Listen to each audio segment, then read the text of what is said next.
Hello, welcome to Better Musician and our free sample drum lesson. My name is Kyle, and today I'm going to teach you 3 basic drum rhythms so you can learn to play along with some of your favorite songs. Let's get started.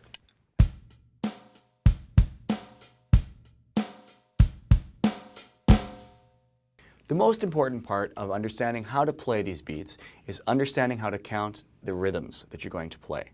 We need a framework to know where the notes line up and how to play them. I like to use the analogy of a dollar. You take a dollar, you divide it into 4 equal pieces, you have 4 quarters. For today's example, we're looking mostly at a pop or rock style beat, so this applies very easily to that. Very easy, simple rhythm. 4 quarters equal value. So a dollar has 4 quarters, our bar will have 4 quarters. And a bar is a single piece of music that will repeat itself in this case. So you've got 1, 2, 3, 4 quarters. Our bar will have 4 beats. And repeat that. 1, 2, 3, 4. 1, 2, 3, 4, and so on. Repeats, repeats, repeats until the end of the song. Now, we know how to count that. That's great. We need to be able to apply that to our hands. So first we'll start with our right hand. We're going to play on the hi-hat quarter notes. Nice and slow. And you want to repeat this. You want it to feel really comfortable before you move on. Your brain works like a computer, and if you give it too much information too quickly, it will crash. Okay? So, quarter notes, right hand on the hi-hat. Something like this. 1, 2, 3, 4. 1, 2, 3, 4. 1, 2, 3, 4. And so on. Same thing, we'll try with our left hand. On the hi-hat, quarter notes. 1, 2, 3, 4. 1, 2, 3, 4, and so on. Now we try with the bass drum. This is going to be with the right foot. Sounds something like this. 1, 2, 3, 4. 1, 2, 3, 4. Okay, great. We can play the same thing with each of our limbs. To make a beat out of that, we want to start combining things. So now we're going to look at other parts of the drum set. We have the hi-hat. We're going to add the snare drum in next, okay? So before we get to that, we're going to put our right hand back on the hi-hat. We're going to play those quarter notes. The left hand is now going to play with the right hand on beats 2 and 4. So when the hi-hat plays on beat 2, you'll play the left hand on the snare drum at the same time. I'm going to show a very, very slow example of this. It's really important for your coordination to take this slow and steady. You want to make sure you repeat it enough times that it feels really comfortable, okay? So, again, our right hand doing quarter notes. 1, 2, 3, 4. We're now going to add the snare drum on 2 and 4, going really slow. 1, 2, 3, 4. 1, 2, 3, 4. Something really important to remember is to stay steady. Keep an even amount of time between the notes. You don't want to go 1, 2, 3, 4. Those aren't even. Those aren't quarter notes. Quarters are equal, right? Okay? So that's what our hands are going to do. The bass drum in this example, we're going to do on beats 1 and 3. The easiest thing to remember for that is the bass drum and the left hand are playing the opposite numbers. 1, 2, 3, 4. Kick drum, snare drum, kick drum, snare drum. The whole time, the right hand plays on the hi-hat, steady quarter notes. 1, 2, 3, 4. Now, we can do this a couple different ways. If you're not ready to just throw the kick drum in, that's fine. We can work with the hi-hat and the bass drum first without the snare drum to get used to that. That would sound like this. 1, 2, 3, 4. 1, 2, 3, 4. Okay, makes sense? Once that's comfortable, we're going to add in that left hand and complete the beat. Then it's time to start playing, okay? Here's what that sounds like. Again, nice and slow. 1, 2, 3, 4. 1, 2, 3, 4. 1, 2, 3, 4. Millions of dollars have been made by playing just that. Seems pretty simple, doesn't it? Well, with some practice, it is simple. Now let's have a look at our next variation on that.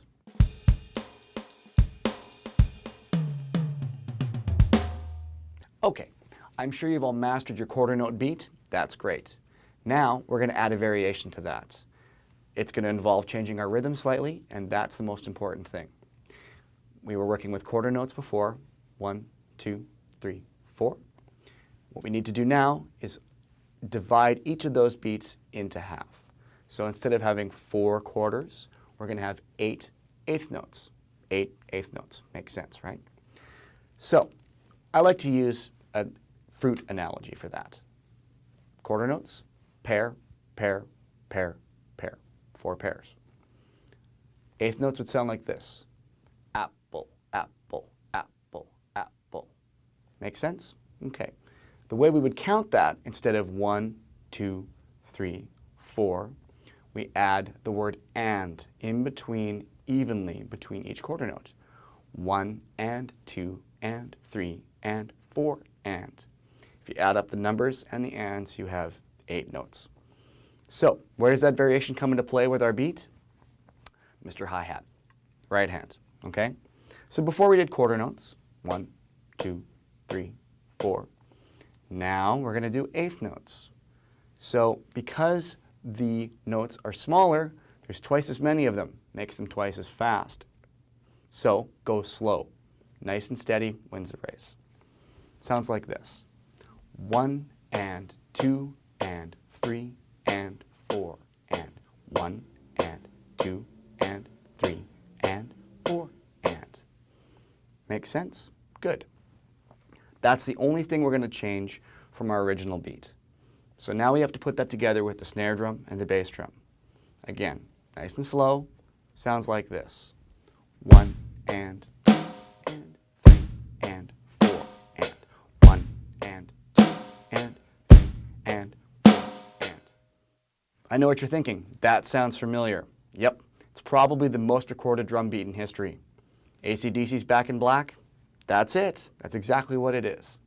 Doesn't sound quite like that in this case, but that is the same part. Let's have a look at what that beat sounds like in a song.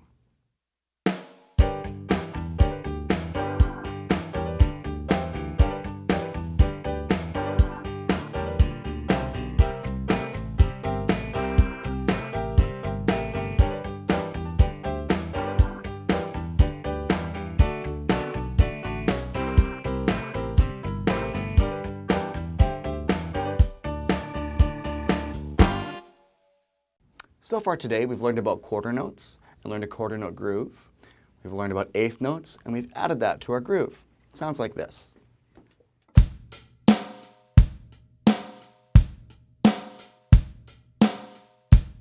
Pretty cool. But now we should look at our bass drum and seeing if we can spice up some of what it's doing. We'll do that by using eighth notes again. So we have our eighth notes, 1 and 2 and 3 and 4 and. The bass drum so far has only been playing quarter notes on beat 1 and beat 3. Let's look at changing that by maybe changing on beat 3, instead of just the quarter note, we're going to add 2 eighth notes. Instead of just 3, we'll go 3 and. That would sound like this. 1 and 2 and 3 and 4 and 1 and 2 and 3 and 4 and. On the bass drum, 1 and 2 and 3 and 4 and 1 and 2 and 3 and 4 and 1. So then we add in our beat. Remember, practice this slowly, get used to it, make sure it feels right, and then you can start speeding it up. Here's how the whole thing sounds with eighth notes on beat 3 on the bass drum.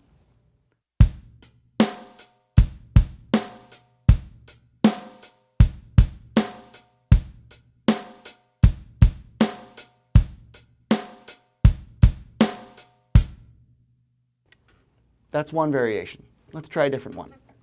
We'll go back to the same quarter note part we played before, which is on 1 and 3 on the bass drum. But now we're going to add a note on the and of 4. That would sound like this. 1, 2, and 3, and 4, and 1, and 2, and 3, and 4, and 1. On the bass drum, 1 and 2 and 3 and 4 and 1 and 2 and 3 and 4 and 1. Adding it to the groove. Sound just like this.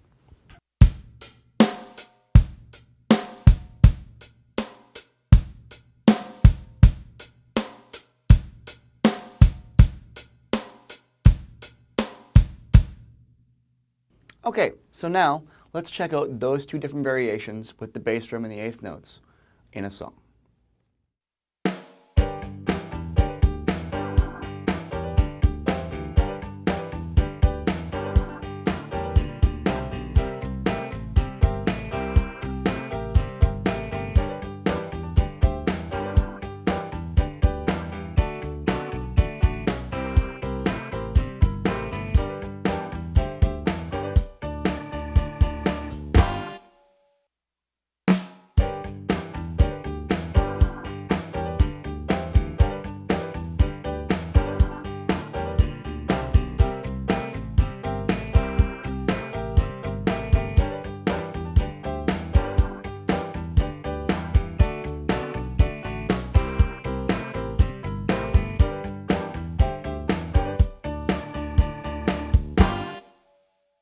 Okay, so now you can hear the differences with the grooves and how they change with the bass drum part changing. That about wraps up this portion of our lesson. Now we're going to move on to our live chat segment, where I'll answer your questions. Let's have a look at our first question. Our first question is from Steve, and Steve wants to know, how should I hold my drumsticks? That's a great question. You know, I could spend hours talking about technique and how to hold the drumsticks. I'm going to give you a couple of really easy pointers to really help you. One of the most important things about how you hold your drumsticks is, if you've got good technique, you can play more relaxed and you'll get better faster. Bad habits get in your way of your improvement. Most importantly is how you use your hands and your wrist when you're playing. You want them to move in a natural motion. I like to use the reference of waving to someone. Right? Up and down, really easy. You don't wave like this. You don't wave like this. You don't turn your wrist when you wave. Well, you could, but you shouldn't. When you've got the stick in your hand, you want it to sit nice and natural, so when you move that in real natural wrist motion, the stick moves up and down, really straight. Nice straight lines. Okay? The other very important part of your grip is how you actually hold the stick in your hand. You want to try and create what's called a fulcrum. If you've ever been on a seesaw, you know what a fulcrum is. It's that balance point where the stick moves up and down. You create that between your thumb and your finger, like so. You want the stick to sit in your hand naturally, right across, palm of your hand. The rest of your fingers curl around the drumstick. That way, when the stick moves, I'll do it upside down so you can see where the fingers move. They move together with the stick. There's different ways of holding the sticks beyond that. When you're playing, the way I play is called palms down, where you see the top of your hands when you're playing. There's other techniques called French grip, where your thumbs are actually pointing upwards. That's a different technique. There's also the traditional style of holding the stick with your left hand. Another different technique. I stick with match grip most of the time because I find it the most flexible and easy to use. I hope that answers your question, Steve. Let's have a look at our next question. Sherry asks, where can I find good accompaniment tracks to play along with on the drums? That's a great question. The most common thing to do is to play along with records, or I guess these days MP3s. Because that way you play along to stuff that inspires you, you play along to things you're pretty familiar with. It's a lot more fun to play to those. However, maybe you want to learn a style of music you don't normally play, like Latin, or maybe you want to get into country music, or, I don't know, death metal. Anything like that. And you're not sure where to start. There are some CD sets that you can buy that are just play-along tracks. Those are great. The one thing I will tell you that people ask all the time is, can I get my favorite album without drums so I can play along to it? The answer is no. It's too expensive to produce that, so you rarely ever see that. However, there are a few cases where you can get those. Check your local music store or check online. You'll find lots of places to get those sort of things. Let's have a look at our third question. Rick asks, he's asking about electronic drum sets versus acoustic sets. He's just starting to play drums and he wants to know, what should he get? Well, it's a good question and it's hard to answer, but I'll try and give you the simplest answer I have. Electronic drums are terrific for practicing at home, especially if you live in a townhouse or a condo, any place where noise is an issue, because you can practice almost silently. I'm going to play a little bit right now, and I'm going to turn the volume down on the kit, so you're going to hear just what the pads sound like.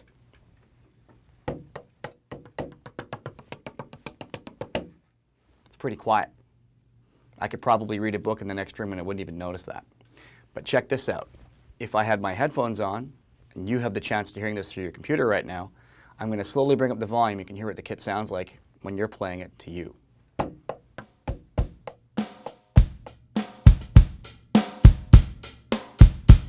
Pretty cool, right? The other really cool thing about electronic drum kits is you have lots of sound choices. The one you've heard so far today has been one drum set, but I could dial up a lot of different kits. Here's another example. Let's try this one. Let's see. I like this one.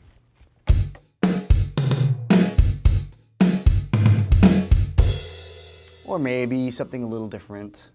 Maybe I want to play some metal.